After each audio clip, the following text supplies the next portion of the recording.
विरोध हमेशा खुल के करना चाहिए, चाहे वो समाज हो या राजनीति। मैं सीधा मुद्दे पे आता हूं। मैं बात कर रहा हूं पटना में हो रहे टीआरई 4 को लेकर शिक्षकों के आंदोलन का।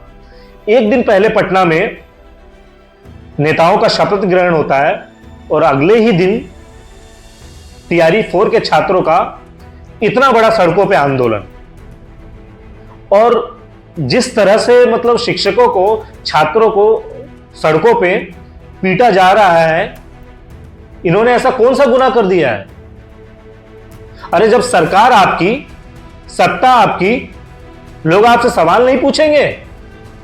और अगर फिर भी आपको सवाल पूछना पड़ रहा है तो मुझे बिल्कुल भी नहीं पता कि ऐसी सरकार को सत्ता में होना चाहिए या नहीं होना चाहिए।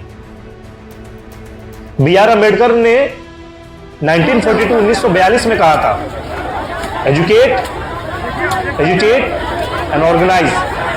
अगर गरीब पढ़ लिख लिया तो नेताओं के लिए सबसे बड़ी समस्या यही है, अगर गरीब पढ़ लिख लिया तो। जिस तरह से छात्रों को वहां मारा जा रहा है, पीटा जा रहा है, सड़कों पे लहूलुहान किया गया है, क्या गुनाह है उनका? क्या वो मुजरिम है? क्या वो क्रिमिनल है?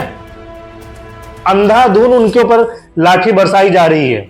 वो सर पे पड़ रही है, पीठ पे पड़ रही है या छाती पे पड़ रही है, लड़का लड़की नहीं देखा जा रहा है। मेरे प्रधानमंत्री कहते हैं बेटी बचाओ बेटी पढ़ाओ। इस तरह से आप बेटी बचाओ बेटी पढ़ाओ करेंगे कि बिहार की बेटियां सड़कों पे जा रही है और प्रशासन उन पे लाठी बरसा रही है? यही है बेटी बचाओ बेटी पढ़ाओ? और इतना किस चीज के लिए और किसके ऊपर आप लाठी बरसा रहे हो? ये शिक्षक समाज का आईना होते हैं। कल को आपको, हमें समाज में कैसे रिप्रेजेंट होना है, अपने आप को कैसे दिखाना है, ये शिक्षकों के हाथ में होता है, जिन पे आप लाठियां बरसा रहे हो। एक शिक्षक बनने के लिए मैट्रिक पास करो, 12वीं पास करो, स्नातक पास करो, ग्रेजुएशन पास करो, बीएड करो, तब जाके कहीं आप एक शिक्षक बन पाते हैं। तब जाके ये तमाम परीक्षाएं आपको देनी पड़ेगी। लेकिन नेता बनने के लिए अगर आप 8वीं पास भी हो या फेल भी हो, मैं तो कहता हूं आप नेता बन जाइएगा। आपके सर के पीछे एक बड़ा नाम होना चाहिए, आप नेता बन जाइएगा। तो गलती आपकी भी है, मैं तो यही कहूंगा, गलती बिहार की जनता की भी है। 10,000 जब ऐसे करके गिन रहे थे आप, उस दिन बहुत अच्छा लग रहा था, है ना? कहां से आया वो 10,000? किसी ने अपने घर के बैंक में से आपको दे दिया था? अरे आपका ही पैसा था, और उस 10 के बदले कितना आपसे लिया जाएगा, इसका कोई हिसाब नहीं है, इसका कहीं से कोई हिसाब नहीं है। थोड़ा तो समझदार बनिए।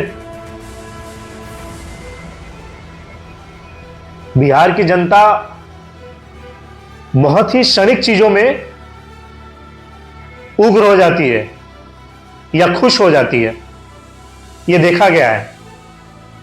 तो आप तात्कालिक सुख के पीछे मत भागिए। ये आपको 10,000 दिखा, आप नेता की वाहवाही करने चले गए।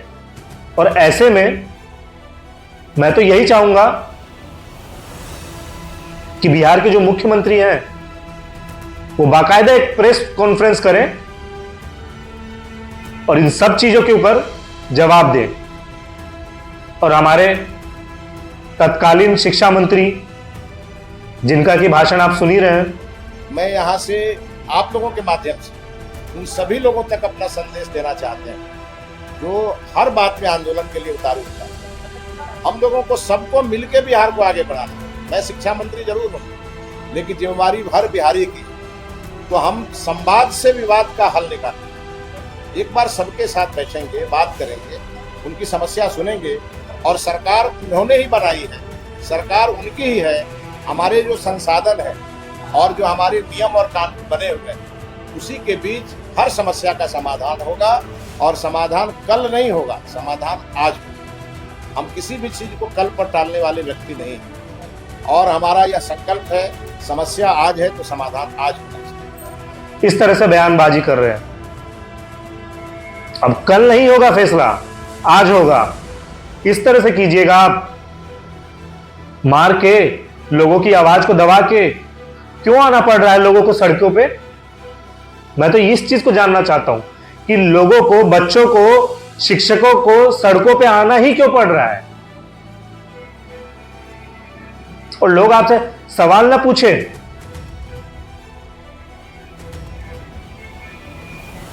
प्रधानमंत्री के फेस पे जाके बिहार की जनता ने वोट दिया है और अपने मुख्यमंत्री से हम लोग सवाल भी ना पूछे, क्यों ऐसा? तो जो भी इस आंदोलन में है, मैं सबसे यही एक अपील करूंगा या रिक्वेस्ट करूंगा कि आप सब धैर्य बना के रखें। और उस आंदोलन में कुछ लोग ऐसे भी हैं जो उस आंदोलन को खराब कर देना चाहते हैं, शिक्षकों की छवि बिगाड़ देना चाहते हैं। कुछ ऐसा नेता भी घुस चुके हैं उसमें, तो उनसे दूर रहे और अपनी बात शांतिपूर्ण रखें, क्योंकि आपका जीवन, आपका भविष्य वो नेता नहीं डिसाइड करेंगे, वो छात्र नेता नहीं डिसाइड करेंगे। यही आपसे रिक्वेस्ट है।